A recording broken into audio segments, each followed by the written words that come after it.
રાજ્યમાં 26મી જૂન સુધી સૌરાષ્ટ્ર અને દક્ષિણ ગુજરાત સહિતના જિલ્લાઓમાં ગાજવીજ સાથે હળવો વરસાદ થશે. આગાહી કરી છે રાજ્યના હવામાન વિભાગે. હવામાન વિભાગના મતે સૌરાષ્ટ્રના ગીર સોમનાથ, અમરેલી, ભાવનગર જિલ્લામાં છૂટાછવાયા સ્થળો પર હળવોથી મધ્યમ વરસાદ વરસી શકે છે.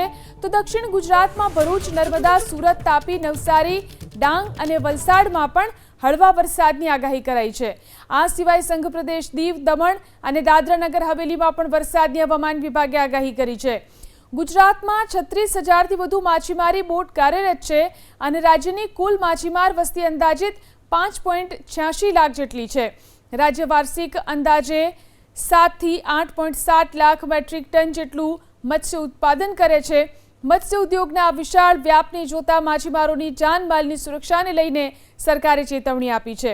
પ્રશાસન તરફથી માછીમારોને આ સમયગાળા દરમિયાન ઊંડા દરિયામાં ન જવા અને સંપૂર્ણ સાવચેત રહેવા સૂચન કરાયું છે.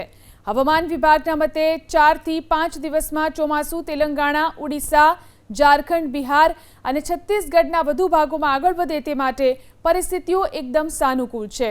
દક્ષિણ પશ્ચિમ મધ્યપ્રદેશ અને સાયક્લોનિક સર્ક્યુલેશન ત્યાં સક્રિય છે અને ત્યાંથી અરબી સમુદ્ર સુધી ટ્રફ લંબાયેલી છે, જેના કારણે નીચલા સ્તરે પશ્ચિમી પવનો ફૂંકાવાનું ચાલુ છે, જે વરસાદી સિસ્ટમને બળ પૂરું પાડી રહ્યા છે.